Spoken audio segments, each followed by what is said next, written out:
অবসর এবং অবকাশ যাপন করার জন্য আমরা চলে যাই কক্সবাজারে, আমরা চলে যাই সেন্ট মার্টিনে, আমরা চলে যাই সুন্দরবনে, আমরা চলে যাই অন্যান্য জায়গায়, যাই, ভালো কথা, আলহামদুলিল্লাহ, দোষের কিছু না। কিন্তু এর পাশাপাশি মাঝে মধ্যে ভোগের পাশাপাশি অবসরের সময়টাতে ত্যাগের সিদ্ধান্ত গ্রহণ করেন। ত্যাগ কিভাবে করবেন? একটা পরিবার কয়েকজন সদস্য আছেন, পঞ্চগড়ে চলে যান, নীলফামারীতে চলে যাব, রংপুরে চলে যাব, এমন এলাকাতে চলে যাব, কথার কথা কয়েকটা বললাম, যে এলাকাতে মানুষের অনেক নিড আছে, মানুষ কষ্টে দিনাতিপাত করে, অনেক গরিব, অনেক অভাবী মানুষ সেখানে আছে, সেখানে একটু চলে যান, যে হোটেলে একটা রুম নেন এবং দিনের বেলা বাচ্চাদেরকে নিয়ে চলে যান, গহীন গ্রামের ভিতর ঢুকে যান, মানুষের জীবনযাপন দেখেন, বাচ্চাদেরকে বোঝান যে তোমরা কিভাবে চলো আর এরা কিভাবে চলে, তারা কত কষ্ট করে, তাদের শিশুরা কত কষ্ট করে স্কুলে যায়, তাদের লাইফ কি আর তোমার লাইফস্টাইল কি, বাচ্চাদেরকে একটু দেখান এবং তাদের হাত দিয়ে তাদেরকে সহায়তা করান, সাহায্য করান। সন্তানদের মধ্যে মানবিক মূল্যবোধ জাগ্রত হবে ইনশাআল্লাহ। তরুণ যারা আছেন 2-4-5 বন্ধু মিলে চলে যান। কনকনে শীতে কত কষ্ট করে মানুষ, একটু যেয়ে দেখেন কি শীত পড়ে সে সমস্ত এলাকায়। শীতের কারণে মানুষ মারা পর্যন্ত যায়। 2-4টা জামা নিয়ে যান, 2-4টা পোশাক নিয়ে যান, 2-4টা চাদর কিনে নিয়ে যান। গ্রামে ঘরে ঘরে গিয়ে মানুষের পুরাতন কাপড় কালেকশন করেন। 1 বস্তা 2 বস্তা কাপড় নিয়ে 2-4 বন্ধু নিয়ে চলে যান, গিয়ে মানুষের পাশে একটু দাঁড়ান। আল্লাহর কসম করে বলছি, ভোগে যে আনন্দ পাবেন তার চাইতে অনেক গুণ বেশি আনন্দ পাবেন মানুষের জন্য কিছু করতে পারলে। নভেম্বর ডিসেম্বর আসলে বিশেষ করে যখন শিক্ষা প্রতিষ্ঠানগুলো বন্ধ হয়ে যায়, আমাদের দেশ সহ গোটা পৃথিবীতে বিভিন্ন জায়গায় আমরা দেখি মানুষ সফরে যায় এবং ছুটি এবং অবকাশ যাপনের জন্য বের হয়ে থাকে। আলহামদুলিল্লাহ, আমাদের এই প্রিয় মাতৃভূমি, প্রিয় বাংলাদেশেও মানুষ যার যার সাধ্য অনুযায়ী মানুষ ঘুরতে চলে যায়। কেউ দাদা বাড়ি বেড়াতে যায়, কেউ নানা বাড়ি বেড়াতে যাও, কেউ কোনো পর্যটন স্পটে চলে যাও, কেউ কক্সবাজারে চলে যায়, এক একজন এক এক জায়গায় যায়। এই যে অবকাশ যাপন, এই যে ছুটি উদযাপন, এটা আমাদের রিফ্রেশমেন্টের জন্য আমরা করে থাকি। এটা আমরা করি যাতে করে নতুন করে আবার কাজের উদ্যম আসে। পড়তে পড়তে, পরীক্ষা দিতে দিতে শিক্ষার্থীরা ক্লান্ত, সেই ক্লান্তি দূর করবার জন্য একটু ছুটিতে যেতে হয়, একটু ঘুরতে যেতে হয়, একটু অবকাশে যেতে হয়। কাজ করতে করতে আমরা ক্লান্ত, কিছুটা ক্লান্তি দূর করবার জন্য আমাদেরকে একটু রিফ্রেশমেন্টের জন্য যেতে হয় সফরে, একটু জার্নিতে, একটু ঘুরতে। ইসলাম এটাকে সম্পূর্ণ সমর্থন করে। কিন্তু ভাই আমার, মনে রাখতে হবে, আমরা কাজ করতে করতে যখন অবসরে যাই বা ছুটিতে যাই বা একটু অবকাশে বের হই, এই সময়টাতে বেশিরভাগ মানুষ আমরা খেয়াল খুশি মতো চলে আমাদের অবকাশ যাপনটাকে আল্লাহর অবাধ্যতার কাজে ব্যয় করে সেটাকে একটা গুনাহের ট্যুর হিসাবে পরিণত করি। সেজন্য আমার কয়েকটি আবেদন থাকবে সেসব ভাইদের প্রতি যারা বিভিন্ন সফরে যান, বিভিন্ন ট্যুরে যান, বিশেষ করে ছুটি কাটাতে। সেটা ইয়াংরা হতে পারেন বা চাকরিজীবী হতে পারেন, শিক্ষার্থী হতে পারেন, যে কোনো বয়সে মানুষ হতে পারে। প্রথম কথা হলো, মনে রাখবেন ভাইরা আমার, মানুষের জীবনের সবচেয়ে মূল্যবান সম্পদ হলো সময়। সময়ের চাইতে মূল্যবান কোনো অ্যাসেট মানুষের জীবনে আর নাই। টাকা পয়সা, সোনা গহনা, যত কিছু বলেন, এই সব কিছুর চাইতেও দামি জিনিসটা, সেটা হলো সময়।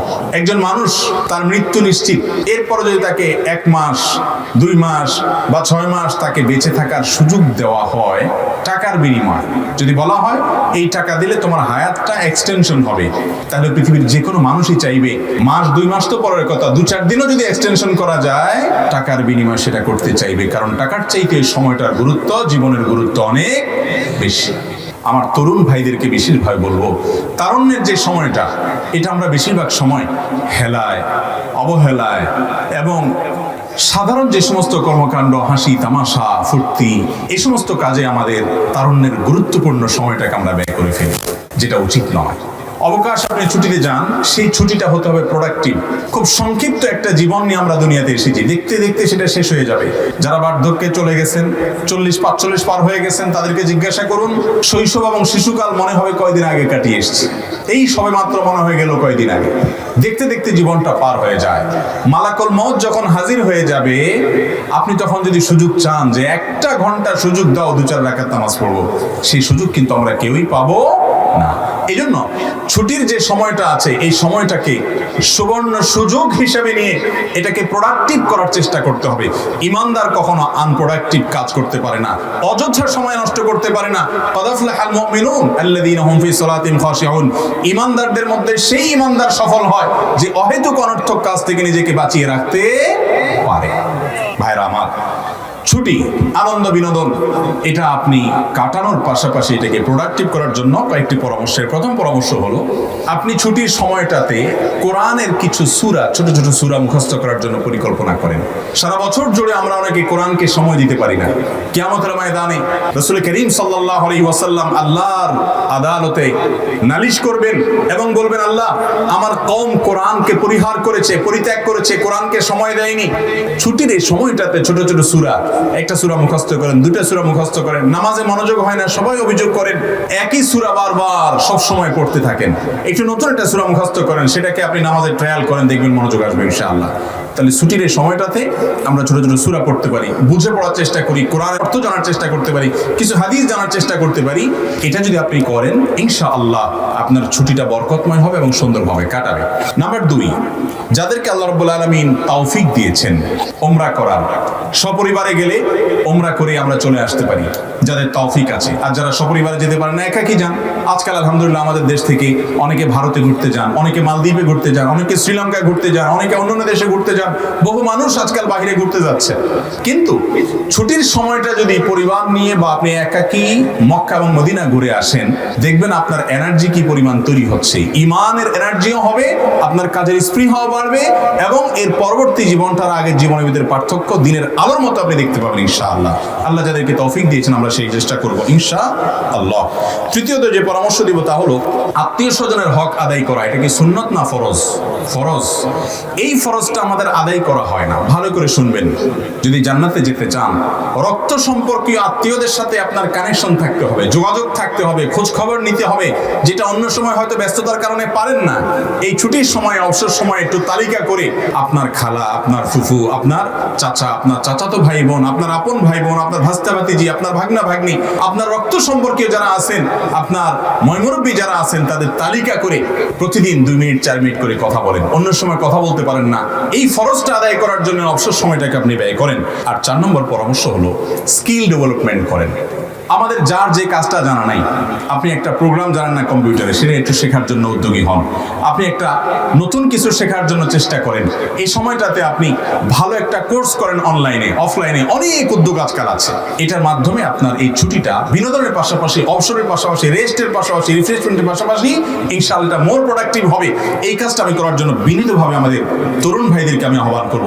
আমাদের অনেকেই আছে যে আমাদের স্কিল নেই, আমাদের তেমন কোনো দক্ষতা নেই, বা একটা দুটা দক্ষতা আছে, কেউ কম্পিউটারে শুধুমাত্র MS ওয়ার্ড জানে আর কিছু জানে না। ভাই আরো 2-4টা প্রোগ্রাম শিখেন। যত বেশি দক্ষ হবেন এই পৃথিবী আপনার তত বেশি মূল্য দিবে। আর আল্লাহর কাছে শক্তিশালী, দক্ষ ইমানদার দুর্বল ইমানদারের চেয়ে বেশি প্রিয়। এই জন্য যত বেশি দক্ষতা বাড়াবেন আল্লাহর কাছেও প্রিয় হবেন, দুনিয়া তো আপনার ভালো হবে। ছুটির সময়টাতে বিশেষ করে এই কাজটা আমরা করবো ইনশাআল্লাহ বিইজনিল্লাহ। 5 নম্বর পরামর্শ হলো, এই পরামর্শটা বিশেষ করে তরুণদের জন্য এবং সকলের জন্য প্রযোজ্য। এবং এই আমার সব পরামর্শগুলোর ভিতরে এটা হলো সবচেয়ে মূল পয়েন্ট এবং আমি এটাকে বিশেষভাবে ফোকাস করতে চাই। সেটা হলো অবসর এবং অবকাশ যাপন করার জন্য আমরা চলে যাই কক্সবাজারে, আমরা চলে যাই সেন্ট মার্টিনে, আমরা চলে যাই সুন্দরবনে, আমরা চলে যাই অন্যান্য জায়গায়, যাই, ভালো কথা আলহামদুলিল্লাহ, দোষের কিছু না। কিন্তু এর পাশাপাশি মাঝে মধ্যে ভোগের পাশাপাশি অবসরের সময়টাতে ত্যাগের সিদ্ধান্ত গ্রহণ করেন। ত্যাগ কিভাবে করবেন? একটা পরিবার কয়েকজন সদস্য আছেন, পঞ্চগড়ে চলে যান, নীলফামারীতে চলে যাব, রংপুরে চলে যাব, এমন এলাকাতে চলে যাব, কথার কথা কয়েকটা বললাম, যে এলাকাতে মানুষের অনেক নিড আছে, মানুষ কষ্টে দিনাতিপাত করে, অনেক গরিব, অনেক অভাবী মানুষ সেখানে আছে, সেখানে একটু চলে যান, যে হোটেলে একটা রুম নেন এবং দিনের বেলা বাচ্চাদেরকে নিয়ে চলে যান, গহীন গ্রামের ভিতর ঢুকে যান, মানুষের জীবনযাপন দেখেন, বাচ্চাদেরকে বোঝান যে তোমরা কিভাবে চলো আর এরা কিভাবে চলে, তারা কত কষ্ট করে, তাদের শিশুরা কত কষ্ট করে স্কুলে যায়, তাদের লাইফ কি আর তোমার লাইফস্টাইল কি, বাচ্চাদেরকে একটু দেখান এবং তাদের হাত দিয়ে তাদেরকে সহায়তা করান, সাহায্য করান। সন্তানদের মধ্যে মানবিক মূল্যবোধ জাগ্রত হবে ইনশাআল্লাহ। এটা হারিয়ে গেছে আজ। এখন সন্তানদেরকে মা বাপ শুধু ভোগ শিখায়। ভোগ কিভাবে? সন্তান কি চায়? প্রবাসীরা তো এমনি পরিবার থেকে দূরে থাকে বেচারারা। সন্তান শুধু মুখ দিয়ে বললো আব্বা এটা লাগবে, কি লাগবে? পিস্তল লাগবে, তো পিস্তলই কিনে দেয়। যদি বলে যে বিষ লাগবে, আমার মনে হয় বিষও কিনে দিবে, এমন অবস্থা। ছোট বাচ্চা 1 হাত আধা হাতের একটা মোবাইল ধরায় দেয়, এটা দেওয়া আর বিষ দেওয়া সমান? এগুলা বাদেও যদি বলি আমি, জামা কাপড় পোশাক আশাক কি চায় সন্তান, মা বাপ সবকিছু প্রোভাইড করতে রাজি আছে, কিন্তু সন্তানকে মানবতার দীক্ষা দিতে মা বাপ রাজি। এই অনুরোধটা আমি আকুল ভাবে আপনাদের কাছে করছি। উপকার যখন পাবেন, সুযোগ যখন পাবেন, আমি চেষ্টা করি এই কাজটা করার। সেজন্য আপনাদেরকে বলছি, পরিবার নিয়ে চলে যান গরিব এলাকাগুলোতে, অবসর সময়ে চলে যান বস্তিতে, একটু বোঝাপড়া করে তাদের সাথে আলাপ আলোচনা করে যান যে একটু ঢুকছি, তাদের একটু হেল্প করেন, একটু পাশে দাঁড়ান। পরিবার নিয়ে যেতে পারছেন না, তরুণ যারা আছেন 2-4-5 বন্ধু মিলে চলে যান। বিশেষ করে শীতের এই মৌসুমে, কনকনে শীতে কত কষ্ট করে মানুষ, একটু যেয়ে দেখেন কি শীত পড়ে সে সমস্ত এলাকায়। শীতের কারণে মানুষ মারা পর্যন্ত যায়। 2-4টা জামা নিয়ে যান, 2-4টা পোশাক নিয়ে যান, 2-4টা চাদর কিনে নিয়ে যান। গ্রামে ঘরে ঘরে গিয়ে মানুষের পুরাতন কাপড় কালেকশন করেন। 1 বস্তা 2 বস্তা কাপড় নিয়ে 2-4 বন্ধু নিয়ে চলে যান, গিয়ে মানুষের পাশে একটু দাঁড়ান। আল্লাহর কসম করে বলছি, ভোগে যে আনন্দ পাবেন কক্সবাজারের ট্যুরে বা অন্যান্য পর্যটন ট্যুরে, সেগুলো যাওয়ার দরকার আছে, আল্লাহর জমিনে সেগুলো দেখার দরকার আছে। কিন্তু তার চাইতে অনেক গুণ বেশি আনন্দ পাবেন মানুষের জন্য কিছু করতে পারলে। আলহামদুলিল্লাহ, আমাকে আল্লাহ তাআলা বুঝজ্ঞান দিয়েছেন থেকে আমি এটাতে খুব এনজয় করি, খুব ভালো লাগে। আমাদের আসুন্নাহ ফাউন্ডেশন, আপনারা জানেন, দেশের প্রত্যন্ত অঞ্চলে মানুষের পাশে দাঁড়ানোর জন্য ক্ষুদ্র প্রয়াস আমরা করে থাকি, ক্ষুদ্র চেষ্টা করে থাকি আপনাদের সহযোগিতা নিয়ে। এবং আমি নিজে বিভিন্ন ব্যস্ততার মধ্যেও সেই সমস্ত জায়গায় যাই, কারণ অভাবী মানুষদের মধ্যে থাকলে আল্লাহর নিয়ামতের কথা মনে হয়। তাদের হাতে কিছু তুলে দিলে, তাদের মুখে যখন হাসিটা ফুটবে, আপনার ভেতরকার রূপ জাগ্রত হবে, আপনার ভিতরে মনুষ্যত্ব জাগ্রত হবে, মানবতা জাগ্রত হবে। আজ এত হানাহানি, এত খুনাখুনি, এত কাটাকাটি, এত মারামারি, এত অশান্তি আমাদের সমাজটাতে, এর অন্যতম একটা কারণ হলো আমরা সবাই ভোগবাদী হয়ে আসছি, আমরা ত্যাগবাদী হচ্ছি না। আমরা আজকে ত্যাগী হচ্ছি না, সবাই ভোগী হচ্ছি। সবাই কিভাবে ভোগ করবো সেই চিন্তায় আছি। ত্যাগের চেষ্টা করবো তো ইনশাআল্লাহ। তরুণ ভাইরা, আপনারা জাগলে সমাজ জেগে যাবে, এদেশের কোনো মানুষ কষ্টে থাকবে না। ইসলাম আমাদেরকে শুধুমাত্র সালাত সিয়ামই শিখায় নাই, ইসলাম আমাদেরকে মানুষের সেবা করার শিক্ষাও দিয়েছে। এই জন্য ছুটির সময়টাতে বনভোজনে কক্সবাজার বহু গিয়েছেন, একটু উত্তরবঙ্গের দিকে যান, সেখানে আনন্দ ফুর্তি করেন হালাল পন্থায়। এর পাশাপাশি অভাবী মানুষের কষ্ট দেখলেও আপনি যে সুখে আছেন সেই জন্য যে আনন্দ হবে, সেই আনন্দটা আপনার ভোগের চাইতে কম না, অনেক বেশি হবে। আল্লাহ আমাদেরকে তৌফিক দান করুন। 6 নম্বরের পরামর্শ হলো, আজকাল তরুণরা বিশেষ করে সিনিয়র এবং মুরব্বীদের সান্নিধ্য এবং সাহচর্য থেকে বঞ্চিত। দুর্ভাগ্য তাদের সময় নেই। স্কুল কলেজ, এত এঙ্গেজমেন্ট, কোচিং, আবার এদিকে ফেসবুকে এক একজনের 5000 করে বন্ধু। এত বন্ধুর হক আদায় করা, 5 জনের হক আদায় করা যায় না, 5000 বন্ধুর হক। এক বন্ধুর পোস্টে লাইক দেয় না, সে নাখুশ হয়ে গেছে, আনফ্রেন্ড করে দিছে। তারা কিভাবে খুশি করবে সেই চেষ্টা। আরেক বন্ধু মেসেজে বলছে যে হ্যাঁ, আপনার পোস্টে সবসময় লাইক দেই, আপনি কখনো দিলেন না, এবার তারে খুশি করার চেষ্টা। এই সমস্ত প্লাস্টিকের বন্ধু খুশি করতে করতে আসল আপন যারা দাদা, চাচা, ফুফু, মুরব্বীরা, তাদেরকে সময় দেওয়ার সুযোগ আমাদের তরুণদের এখন আর হয় না। এই জিনিসটা কি ভালো না খারাপ, এটা বোঝার জন্য পণ্ডিত হওয়ার দরকার নেই। একটা শিশুও বুঝে এটা খারাপ, কিন্তু এই খারাপের ভিতরে আমরা ডুবে গেছি কি যাইনি? ছুটির সময়গুলোতে পরীক্ষা টরীক্ষা হয়ে গেছে, যুবক ভাই আমার, একটু ব্যতিক্রম হওয়ার চেষ্টা করেন। সবাই স্রোতে গা ভাসায়, সবাই নষ্টামির পথে চলে যায়, সবাই নোংরামির পথে চলে যায়। আপনি একটু স্রোতের বিপরীতে চলেন, 2-4 জন বন্ধুকে নিয়ে চলেন, আমরা একটু ভালো কাজ করি। চলে একজন মুরব্বীর কাছে যাই, একজন আলেমের কাছে বসে কিছু নসিহত শুনি, নিজের কিছু সমস্যার সমাধান নেওয়ার চেষ্টা করি, সিনিয়রদেরকে একটু শ্রদ্ধা করি, মুরব্বীদেরকে সম্মান করি। আপনজন যারা রক্ত সম্পর্কীয় সিনিয়র আছেন, বাবার চাইতে বড় বাবা বয়সে আছেন, তাদেরকে একটু রেসপেক্ট করি, একটু তাদের সামনে দোজানো হয়ে বসে শ্রদ্ধা করে আসি। এটা ইবাদত। এই ইবাদত আজ আমাদের কাছ থেকে হারিয়ে গেছে। যারা বিভিন্ন বনভোজনে যান অথবা বিভিন্ন পর্যটন স্পটগুলোতে যান, তারা সতর্কতার সাথে যাবেন। প্রতি বছর আমাদের কষ্ট লাগে যে সফরে বের হয়েছে, হয়তো কোথাও ঘুরতে গেছে, সেখানে দুর্ঘটনায় আপনার বিপদ হয়েছে, কেউ মারা গেছে, কেউ পানিতে ডুবে গেছে, সমুদ্র পাড়ে যেখানে সেখানে পাও দিয়েছে, সেখান থেকে তার জীবনহানি হয়ে গেছে। এরকম ঘটনা আমরা প্রায় শুনতে পাই। অতএব সফরের আগে সতর্কতার যত পন্থা আছে সেগুলো জেনে শুনে সতর্ক হয়ে যাবেন এবং সিনিয়রদেরকে সাথে রাখবেন। আজকাল যুবকরা মুরব্বীদের রাখতে চায় না, তারা নিজেরা একটু ফুর্তি ফার্তা করবে, কোনো সিনিয়র সাথে থাকুক এটা তারা চায় না, যার কারণে তাদের বিপদ তারাই ডেকে আনে। মনে রাখবেন, সিনিয়র এবং মুরব্বীদের সাহচর্য ছাড়া, তাদের তত্ত্বাবধান ছাড়া যুবকরা কখনো পরিপূর্ণ সফল কাম হতে পারে না। যে যুবক লাগামহীন, নিজেকেই স্বয়ংসম্পন্ন মনে করে, সে কখনো সফল কাম হয় না, হতে পারে না। সাময়িক হতে পারে, একসময় সে ধরা খাবে। এই জন্য সফরের আগে বিষয়গুলো আমরা মাথায় রাখবো এবং সতর্ক থাকবো। অসতর্ক হয়ে যদি কেউ নিজের জীবনকে ধ্বংসের দিকে নিয়ে যায়, সে আল্লাহর কাছে জবাব দিয়ে তার মুখোমুখি করতে হবে, সাবধান হতে হবে। 8 নম্বর হলো, শুধু এই সতর্ক হইলে হবে না, শরীয়ত সফরের কি মাসআলা মাসাইল রেখেছে সেগুলো জানতে হবে। সফরে ফরজ নামাজকে আল্লাহ তাআলা অর্ধেক করে দিয়েছেন, সেখানে আমরা অন্যান্য ইবাদত বন্দেগী কিভাবে করব, রোজার ক্ষেত্রে ইসলাম কি ছাড় দিয়েছে, সফরে যাওয়ার সময় আল্লাহর কাছে কি দোয়া। আমরা এই সমস্ত দোয়া টোয়া করি না।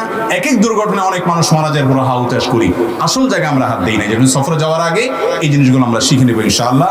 9 নম্বর এবং সর্বশেষ পরামর্শ হলো এই টাইমটাতে পরিবারকে সময় দিবেন। আজকাল তো আমাদের সময় নেই, সবাই হাতে মোবাইল আছে, হাত তুলে মোবাইলে শয়তানের কাছে মোনাজাত করি। আমরা সোশ্যাল মিডিয়াতে গুনাহের কাজ করে শয়তানের কাছে মোনাজাত করি, পরিবারকে সময় দেই না। ছুটি পাইছি, এই তো সুযোগ পাইছি, মোবাইলে স্ক্রল করতে করতে করতে করতে আঙ্গুলের মাথা ক্ষয়, এন্ডিং নেই, কোনো শেষ নেই। এই কাজগুলো না করে পরিবারকে আমরা ছুটিতে একটু সময় দেবো। একটু আপনার তাদের সাথে কথাবার্তা বলা, গল্পগুজব করা, তাদের কাজে সহায়তা করা, ছোট ভাইদেরকে ছোট বোনদেরকে সময় দেওয়া, এগুলো এখন রূপকথার গল্পের মতো। আমার কাছে এগুলো ভালো লাগে না। এখন যদি বলা হয় যে ফেসবুকে নতুন একটা অ্যাক্সেস আসছে, নতুন একটা ফিচার আসছে, এটা যদি বলে দেওয়া হয় যে এটাতে এটা হয়ে যায়, তাহলে এখন সবাই লাভ দিয়ে উঠবে এবং সবাই খুশি হয়ে যাবে। কিন্তু আমি যেটা বলতেছি সেটা আপনার জীবন গঠন হবে, সেটা দিয়ে আপনার আখিরাত গঠন হবে। আল্লাহ তাআলা আমাদেরকে আমলের তৌফিক দান করুন। এই সময়টাতে আমরা অনেকে গান বাজনা অন্য সময় না শুনলে এই সময় করি, বিশেষ করে যখন যুবকরা বনভোজনে যান। অন্য সময় গান না শুনলে এই সময় গান তো না শুনলে হয় না। শুধু গান নিজে শুনলেও হয় না অবশ্য, বাসের উপরে ট্রাকের উপরে আবার কয়েকটা বড় বড় মাইক লাগাই দিয়ে যান। যাইতে যাইতে এখান থেকে কক্সবাজার পর্যন্ত কয়েক হাজার মানুষকে গান শুনে শুধু নিজে গুনাহ করে পোষায় না তো, জাহান্নামে যেতে এত অল্প গুনাহ দিয়ে হবে না তো।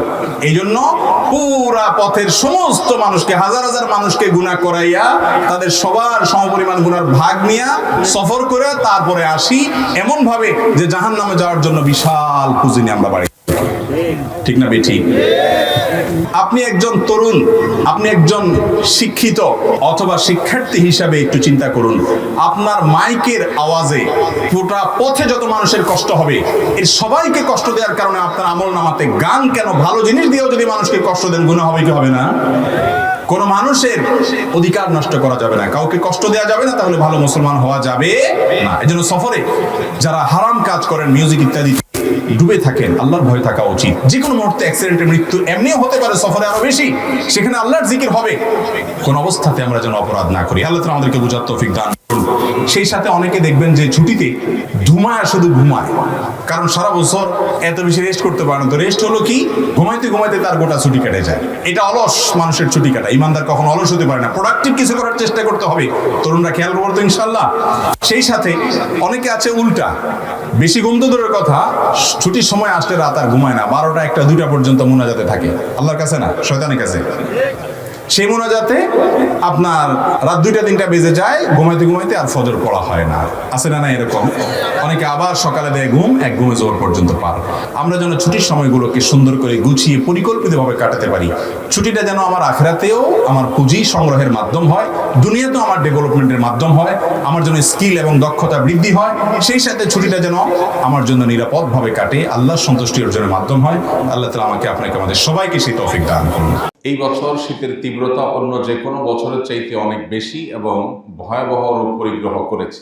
দেশের বিভিন্ন অঞ্চলে প্রতিদিনই প্রায় রেকর্ড সংখ্যক শীত এবং ঠান্ডা প্রতিদিনই পড়ছে এবং দিন যত যাচ্ছে সেটা তীব্র থেকে তীব্রতর হচ্ছে। আসন্ন ফাউন্ডেশন থেকে প্রতি বছর আমরা শীতবস্ত্র কার্যক্রম বা শীতের সময় শীতার্ত মানুষের সেবামূলক কার্যক্রম পরিচালনা করার সুবাদে আমরা প্রত্যন্ত অঞ্চলের এমন মানুষের কষ্ট, দুঃখ এবং দুঃখ দুর্দশার চিত্র দেখার সুযোগ আমাদের হয়, যেটা আমাদের প্রত্যেককে নিজের বিবেকের কাছে দাঁড় করিয়ে দেয়। আমরা যেখানে শহরে ধনীর দুলালদেরকে দেখি বিজাতীয় সংস্কৃতি 31st নাইটের জন্য শত শত হাজার হাজার লক্ষ লক্ষ টাকা আতশবাজির আগুনের টাকা পোড়াচ্ছে, আকাশে টাকা উড়াচ্ছে, ঠিক এই সময়টাতে দেশের প্রত্যন্ত অঞ্চলের, উত্তরাঞ্চল দক্ষিণাঞ্চলের অনেক জেলার, অনেক উপজেলার বিভিন্ন গ্রামে, প্রত্যন্ত অঞ্চলে বহু মানুষ ভয়াবহ শীতে শীত নিবারণ করবার মিনিমাম ব্যবস্থাটুকু, সর্বনিম্ন ব্যবস্থাটুকু পর্যন্ত মানুষের কাছে নেই। এই ভয়াবহ বাস্তবতা যখন দেশের বিভিন্ন জায়গায় চলছে বা আছে, ঠিক একই সময় আমরা শহরের মানুষজন আমরা দেখি যে আতশবাজির আগুনে গোটা শহরকে কিভাবে প্রকম্পিত করা হয়, আতশবাজির আওয়াজে কিভাবে প্রত্যেকটা শান্তপ্রিয় মানুষের ঘুম হারাম করে দেওয়া হয়। প্রতি বছরই আমরা সতর্ক করি, ওলামা একরাম সতর্ক করেন এবং প্রশাসন থেকে যতদিন অতিবাহিত হচ্ছে ততই এ ব্যাপারে কড়াকড়ি আরোপ করা হচ্ছে, কিন্তু কার্যকর কোনো ব্যবস্থা আসলে নেওয়া হচ্ছে না। শীতের তীব্রতা এত ভয়াবহ রোগ পরিগ্রহ করেছে যে 6 ডিগ্রি 7 ডিগ্রি ঠান্ডা পড়ছে বিভিন্ন প্রত্যন্ত অঞ্চলে। এই সমস্ত প্রত্যন্ত অঞ্চলে যদি আপনার শীতের মৌসুমে একটু যাওয়ার সুযোগ হয়, যারা আল্লাহর কাছে নানা অভিযোগ করেন, মানুষের কাছে অভিযোগ করেন আমি ভালো নাই, আমার এটা নাই, আমার সেটা নাই, তাদেরকে দেখলে আপনার মুখ দিয়ে অটোমেটিক আলহামদুলিল্লাহ আসবে যে আপনি তাদের তুলনায় রাজার হালে আছেন আলহামদুলিল্লাহ। পঞ্চগড়ে বেশ অনেক বছর আগে এত বেশি ঠান্ডা ছিল না, শীত বস্ত্র বিতরণ করার জন্য গিয়েছিলাম আমরা সুন্নাহ ফাউন্ডেশন থেকে। আমার মনে আছে এত ভয়াবহ শীত, এত অকল্পনীয় ঠান্ডা যে সেটা আমরা অনেক পোশাক আশাক পরেও নিবারণ করতে পারছিলাম না। অথচ এমন এমন ঘর আছে যে ঘরগুলোর বেড়া শুধুমাত্র কিছু প্লাস্টিক এটা দিয়ে বেড়া দিয়ে রেখেছে। সামান্য একটু বাতাস জোরে আসলে হু হু করে ঠান্ডা ঢুকে। সে ঘরের মধ্যে সামান্য একটু কাঁথা ছাড়া সেরকম ভালো একটা কম্বল ল্যাব পর্যন্ত নেই, কিন্তু এর মধ্যে মানুষজন থাকছে এবং দিনাতিপাত করছে। বিভিন্ন অঞ্চলে এই শীতার্ত মানুষের কষ্ট দেখার মাধ্যমে যেন আমাদের বিবেক জাগ্রত হয়। এই জন্য আমাদের বাচ্চাদেরকে বন্ধের সময়, আমি প্রতি বছরই উদাত্ত আহ্বান করি আপনাদের কাছে যে বন্ধের সময় বাচ্চাদেরকে নিয়ে যারা ঘোরাঘুরি করতে যান তারা মাঝে মধ্যে অন্তত উত্তরবঙ্গে, দক্ষিণবঙ্গের এই সমস্ত গরিব এলাকাগুলোতে, শীত প্রধান এলাকাগুলোতে একটু সফর করেন, ভ্রমণ করেন, বাচ্চাদেরকে নিয়ে গভীর গ্রামে ঢুকেন এবং দেখান যে মানুষ কিভাবে দিন যাপন করে আর তারা ঢাকা শহর থেকে কি দিন যাপন করে। তাদের মধ্যে বিবেকবোধ জাগ্রত হবে, চেতনা জাগ্রত হবে, ইমানে চেতনা উজ্জীবিত হবে, তারা পরোপকারী হয়ে উঠবে ইনশাআল্লাহ। প্রিয় ভাইরা আমার, প্রত্যেকটা মসজিদ থেকে শীত বস্ত্র বিতরণের কার্যক্রম শুরু করা দরকার। শীতের মৌসুমের এই আমলটা আমাদের জন্য সুবর্ণ সুযোগ। এই দেশে এখনো শীতের তীব্রতা মানুষ মারা যায়, এর চেয়ে দুর্ভাগ্যজনক বিষয় আর কি হতে পারে বলে। আমরা মুসলমানরা যতদিন পরিপূর্ণভাবে ইসলাম অনুসরণ না করব, শুধুমাত্র ইসলাম কিছু ইতিবাচক আমল করার নাম নয়, ইসলাম পরোপকার, মানুষের কষ্টে তার পাশে দাঁড়ানো, অসৎ কাজে বাধা প্রদান করা, স্বাভাবিক এবং পজিটিভ যে সমস্ত নেকামলগুলো আছে সেগুলো করা, এই সবগুলা সামগ্রিক গ্রুপের নাম হলো ইসলাম। অতএব এই সামগ্রিকতা যতদিন না আসবে ততদিন পর্যন্ত আমরা পরিপূর্ণ মুসলমান হয়ে উঠবো না। আর এই প্রয়োজনে শীতের সময় শীত বস্ত্র বিতরণের উদ্যোগ আমাদের প্রত্যেকটা মানুষের যার যার জায়গা থেকে নেওয়া উচিত। এখানে আমরা যারা আছি, এমন মানুষ খুব কম আছেন যে তার বাসায় শীত নিবারণ করবার মতো প্রয়োজনের অতিরিক্ত কাপড় নাই, এরকম মানুষ এখানে খুব কম আছে।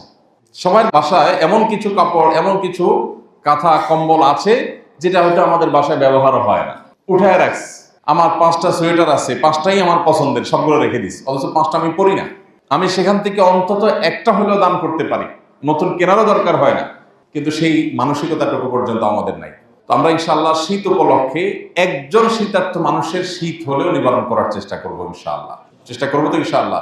নবী করিম সাল্লাল্লাহু আলাইহি ওয়াসাল্লাম বলেছেন, আর-রাহিমুনা ইয়ারহামুহুমুর রহমান, যারা অন্যের প্রতি দয়া করে রহমান তাদের প্রতি দয়া করেন।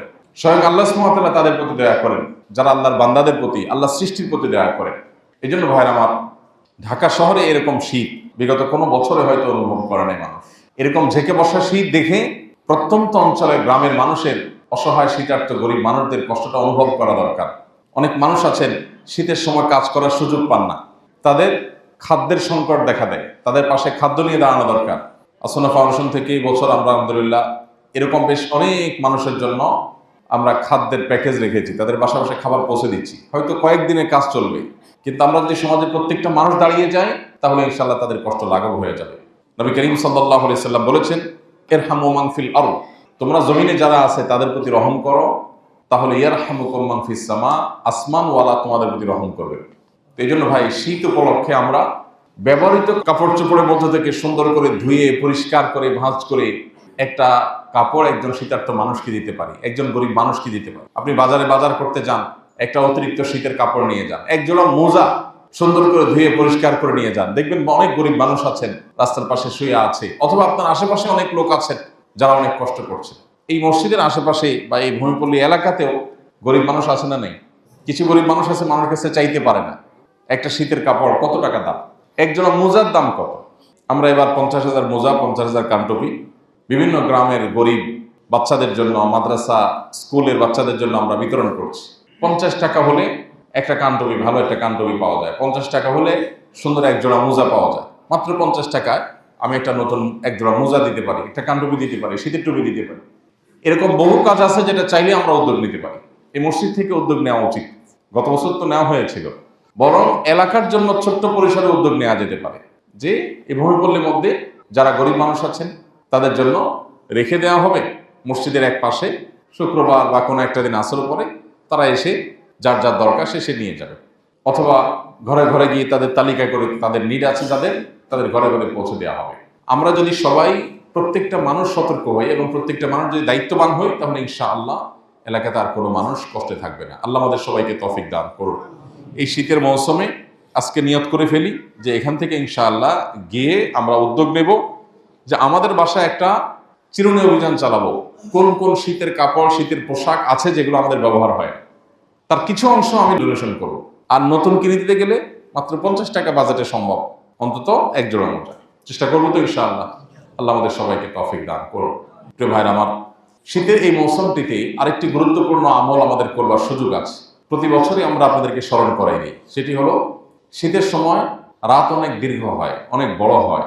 এই দীর্ঘ এবং বড় রাতে যদি সুন্নাহসম্মত লাইফস্টাইল মেনটেন করি, আমরা যদি আগে আগে ঘুমায় যাই, তাহলে খুব সহজে আমাদের তাহাজ্জুদ পড়ার তৌফিক হবে। আবার একই সাথে শীতের সময় দিন যেহেতু ছোট হয়, ক্ষুধা এবং পিপাসা তুলনামূলক একটু কম লাগে, অতএব শীতের মৌসুমে খুব সহজে চেষ্টা করলেই নফল রোজা রাখা যায়। অন্য সময় যাদের রোজা রাখতে একটু কষ্ট হয়, শীতের সময় তাদের রোজা রাখতে সেই কষ্টটা সেভাবে হয় না। এই জন্য হাদিসে বর্ণিত হয়েছে আল গনিমাতুল বারিদা আস-সাওমু ফিশ শীতা, শীতের মৌসুমে রোজা রাখতে পারা এটা হলো শীতল সুবর্ণ সুযোগ। শীত মৌসুম উপলক্ষে এটা আমাদের রাখা দরকার। সোমবার, বৃহস্পতিবার, আইয়াম বীজ এই দিনগুলোর বাইরেও শুধু শীত যাচ্ছে এই উপলক্ষে আমাদের 2-4টা রোজা রাখা দরকার। প্রতি বছরই আপনাদেরকে আমরা স্মরণ করাই। তো এই আমলটা আমরা চেষ্টা করতে পারি, চেষ্টা করবো তো ইনশাআল্লাহ। আল্লাহ আমাদেরকে তৌফিক দান করুন। বাচ্চাদেরকে নফল রোজার অভ্যাস করবেন। সাহাবা ইকরাম নিজেদের বাচ্চাদেরকে বাসায় তারা নফল রোজার অভ্যাস করতেন। আশুরার রোজা বাচ্চাদেরকে খেলনা দিয়ে ভুলিয়ে রেখে রোজা রাখাতেন সাহাবীরা। দেখুন আমাদের সাথে তাদের পার্থক্যের জায়গা। আমরা আমাদের সন্তানদেরকে শুধু ভোগ শিখাই। আমরা সবসময় বলার চেষ্টা করি ভোগ শেখাতে হয় না, ভোগ শেখানোর দরকার হয় না, ভোগ যে কেউ করতে পারে, ত্যাগ এটা সবাই পারে না। বাচ্চাদেরকে ভোগ না শিখিয়ে বরং স্যাক্রিফাইস এবং ত্যাগ শেখানো উচিত আমাদের। আমরা যদি বাচ্চাদেরকে ত্যাগ করা শিখাই, তাহলে ওদের জীবনে যে কোনো কষ্ট, যে কোনো মুসিবত, যে কোনো বিপদে ওরা ভেঙে পড়বে না, মেরুদণ্ড সোজা করে দাঁড়াতে পারবে। কিন্তু যদি আমরা তাদেরকে ভোগবাদী করে তুলি, তাহলে জীবনে এমন এক পরিস্থিতি আসতে পারে যখন সে মুষড়ে পড়বে, ভেঙে পড়বে, যখন সে টিকে থাকতে পারবে না। এই জন্য বাচ্চাদেরকে রোজা রাখার অভ্যাস যে বাচ্চারা নিতে পারে, ধরেন 10 বছর, 12 বছর, 14 বছর, 15 বছর বয়স হয়ে গেছে, এই বাচ্চাকে নফল রোজা রাখা অভ্যাস করে। এই বাচ্চা যদি ক্ষুধার কষ্ট সে বুঝে, সে যদি অন্যান্য কষ্ট অনুধাবন করতে পারে, তাহলে বিপদগ্রস্ত মানুষদের পাশে সে দাঁড়াবার মতো মানসিকতা তৈরি হবে। প্রত্যেকটা জায়গা, প্রতিটা ফ্যামিলিতে এখন আমাদের সন্তানদেরকে আমরা ভোগবাদী করে গড়ে তুলছি। প্রত্যেকটা বাবা মা পাগল করা কিভাবে বাচ্চার মুখে হাসি ফোটাবে। হ্যাঁ, এই চেষ্টাটা স্বাভাবিক এবং ভালো, এটা নিষেধ না। কিন্তু সারাদিন শুধু হাসাবেন বাচ্চাকে কখনো কষ্ট সহিষ্ণু করবেন না। এটা কোনো আদর্শ বাবার কাজ না, এটা কখনো আদর্শ মায়ের কাজ না, আদর্শ প্যারেন্টসের কাজ না। আদর্শ প্যারেন্টের কাজ হলো যে বাচ্চা আমার আরাম করতে শিখবে, ভোগ যেমন সে জানবে, ত্যাগও সে জানবে, স্যাক্রিফাইসও সে জানবে। ভোগ করার জন্য শীতের মৌসুমে কক্সবাজার চলে যান, কিন্তু মাঝে মধ্যে একটু গরিব মানুষদের বাড়িতে নিয়ে যান। যারা গ্রামে ঘুরতে যান, আপনার গ্রামে অনেক অসহায় মানুষ আছে, আত্মীয় স্বজনের বাড়িতে যাওয়া যেমন আপনার কর্তব্য, অসহায় মানুষগুলোর বাড়িতে বাচ্চাদেরকে নিয়ে যান, তাদের সাথে বসেন, তাদেরকে আপন করেন, তাদের কষ্টটা লাঘব করার একটু উদ্যোগ নেন, একটু চেষ্টা করেন। এই জিনিসটা হারিয়ে গেছে। কেন আজকে আমাদের তরুণদের এবং কিশোরদের মধ্যে বসে যাওয়ার, নষ্ট হয়ে যাওয়ার, উচ্ছৃঙ্খল হয়ে যাওয়ার, বিপদগামী হয়ে যাওয়ার এই প্রবণতা ভয়াবহ আকার ধারণ করছে? কারণ কি?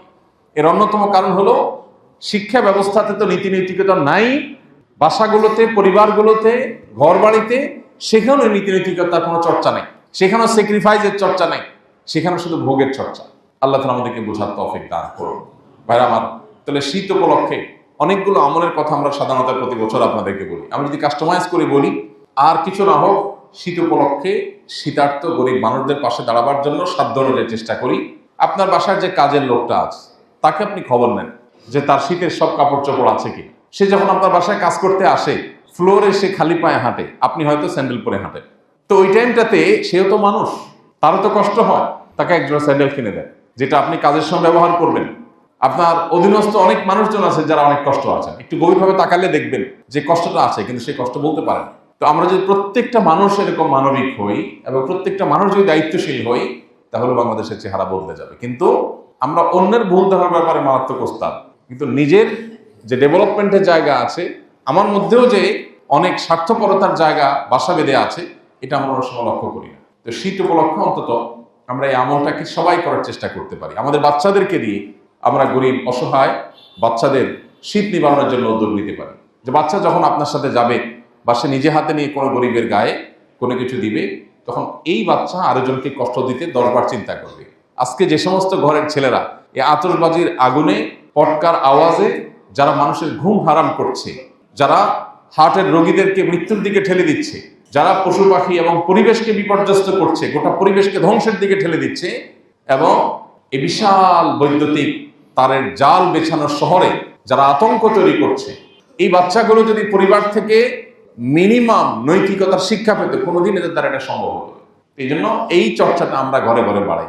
আর দ্বিতীয়ত হলো শীত উপলক্ষে শীতার্থ মানুষের পাশে দাঁড়াবার পাশাপাশি আমার আখিরাতের আমলকে উন্নত করবার জন্য, ভালো করবার জন্য, আমল নামাকে ভারী করবার জন্য আমরা নফল আমল, রাতে তাহাজ্জুদ এবং দিনে নফল রোজা, এটা চাইলেই করা সম্ভব।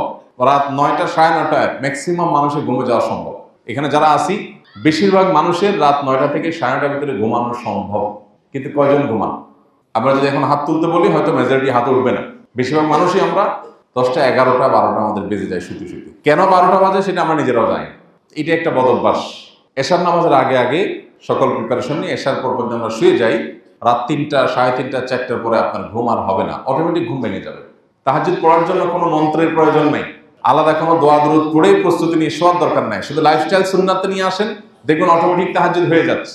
আর তাহাজ্জুদ পড়ার পর আপনি ফজর নামাজ পড়েন, দেখবেন আপনার মানসিক একটা প্রশান্তি আল্লাহ তাআলা দান করবেন। তাহাজ্জুদের ভিতরে একটা তৃপ্তি আছে, যেটা অন্য কোনো নফল নামাজে নেই। সারা জিন্দেগি ভর যত নফল নামাজ পড়েন না কেন, এক রাত ভোর রাতে উঠে একটু অন্ধকারে সবাই ঘুমিয়ে আছে, আপনি উঠে ওযু করে একটু শীতের কাপড় চোপড় পরে দুহাত তুলে আল্লাহর কাছে তাহাজ্জুদ পড়ে একটু রোনাজারি করেন, সেজদায় গিয়ে একটু কান্নাকাটি করেন, আপনার যে তৃপ্তি আসবে দুনিয়ার সব হাসির মধ্যেও এত তৃপ্তি নেই। এই জন্য শীতের মৌসুম উপলক্ষে এই আমলটা আমরা করার চেষ্টা করবো তো ইনশাআল্লাহ। পাশাপাশি দিনে রোজা রাখা অনেক সহজ। আমরা যারা খুব বেশি ভোজন বিলাসী, খেতে পছন্দ করি, আমাদেরও মাঝে মধ্যে রোজা রাখার এই আমলের মাধ্যমে অন্যের কষ্টটা অনুভব করার সুযোগ হবে। নবী করিম সাল্লাল্লাহু আলাইহি সাল্লাম সোমবার বৃহস্পতিবার রোজা রাখতেন। তিনি আইয়াম বীজ, চাঁদের 13, 14, 15 এই 3 দিন রোজা রাখতেন, মাসে 3 দিন রোজা রাখতেন, সপ্তাহে 2 দিন রোজা রাখতেন, এবং এটা তার সারা বছরের আমল ছিল। বিভিন্ন সাহাবীদেরকে তিনি ওসিয়ত করে গেছেন, আবু যর গিফারি রাদিয়াল্লাহু তাআলা আনহু, আবু রাদিয়াল্লাহু তাআলা আনহু, বিভিন্ন সাহাবীদেরকে এই রোজাগুলো, বিশেষ করে আইয়াম বীজ রোজাগুলো রাখার জন্য ওসিয়ত করে গেছেন। আমরা সবাই চেষ্টা করবো তো ইনশাআল্লাহ। এর পাশাপাশি শীতকে কেন্দ্র করে আমরা আরো কিছু আমলের কথা আপনাদের প্রতি বছরই বলে থাকি, স্মরণ করানোর জন্য এবারও বলছি। ওযু চাপাচাপি করে ধরে রাখা, এটা আমাদের অনেকের বদ অভ্যাস আছে। আবার শীতের সময় তাড়াহুড়া করে ওযু করা, যার ফলে কোনো অঙ্গ শুকায় থাকে, এটা অনেকের বদ অভ্যাস আছে। এই শীতের সময় ওযুতে বিশেষভাবে আমাদের যত্ন নেওয়া উচিত। আমাদের যেরকম ত্বকের যত্ন নেই শীতের সময়, ঠিক একইভাবে ওযুরও যত্ন নেওয়া উচিত। অথচ অনেকে হুলস্থুল করে ওযু করে। আপনার শীতের মৌসুমে দেখবেন ওযুখানাতে তেমন কোনো ভিড় নেই, লোকজন কম। গরমের সময় ভিড় থাকে, শীতের সময় ভিড় নেই, কারণ আসরটা দিয়ে এশা পার করার প্ল্যান থাকে। কিসের মাগরিব? পারলে জোহরটা দিয়া এশা পার করতে পারলে বাঁচে, এমন একটা অবস্থা। তো এই যে এত শীতের ভয়, এখন গিজার আছে, ওয়ালের মধ্যে আমরা আছি। আপনি চিন্তা করেন আজ থেকে 1500 বছর আগে মক্কা মদিনাতে তখন এরকম আপনার দালান কোঠার ব্যবস্থা ছিল না, গিজারের ব্যবস্থা ছিল না, লাইনের পানির ব্যবস্থা ছিল না। আর মরুভূমির ঠান্ডা কত মারাত্মক সেটা তো বলার অপেক্ষা রাখে না। এক সাহাবী ফরজ গোসল হয়েছে এবং ফরজ গোসল হওয়ার পর সফরে ছিলেন, ভয়াবহ ঠান্ডা পানিতে গোসল করেছেন এবং তার মৃত্যু শেষ পর্যন্ত হয়েছে এটার কারণে। চিন্তা করা যায় মানে কত ঠান্ডায় গোসল করলে বা কত ঠান্ডা পানিতে গোসল করলে একটা মানুষের মৃত্যু হতে পারে। কিন্তু তাদের আল্লাহর ভয় এত বেশি ছিল যে ফরজ গোসল হয়েছে, এখন বাঁচবো কি মরবো দেখা দেখিনি, আল্লাহর বিধান আমাকে মানতে হবে, যে শেষ। আর আমরা এত আরাম প্রিয় যে কোনোভাবে আমরা এটাকে কভার করতে পারি না। আবার অনেকে আছেন ফজর নামাজ গরমের সময় মাশাআল্লাহ পড়তে পারলো, শীতের সময় ফজর নামাজ পড়তে পারেন না, আছে না নেই? বহু লোক আছে। অনেক মসজিদে দেখা যায় ফজর নামাজের মুসল্লি অনেক কম। তো এই জিনিসগুলোকে জয় করা, এটা আমাদের অন্যতম একটা লক্ষ্য হওয়া উচিত, অন্যতম একটা টার্গেট হওয়া উচিত। আল্লাহ আমাদের সবাইকে তৌফিক দান করুন। বাচ্চাদেরকে আমরা অভ্যাস করব, নিজেরাও অভ্যাস গড়ে তুলবো ইনশাআল্লাহ। শীতার্থ মানুষের পাশে দাঁড়ানো, নফল আমল করা, ওযুতে অলসতা না করা, শীতকে কেন্দ্র করে আর যে সমস্ত বিষয়গুলো আছে সেগুলো লক্ষ্য করা। শীত এবং গরমের তীব্রতা আমাদের জাহান্নামের কথা স্মরণ করিয়ে দেয়। জাহান্নামে ঠান্ডা দিয়েও শাস্তি দেওয়া হবে জাহান্নামীদেরকে। এই জন্য খুব বেশি তীব্র ঠান্ডা অনুভব করলে আমরা আল্লাহ তাআলার কাছে জাহান্নাম থেকে পানা চাইব। আল্লাহ আমাদের সবাইকে আমল তৌফিক দান।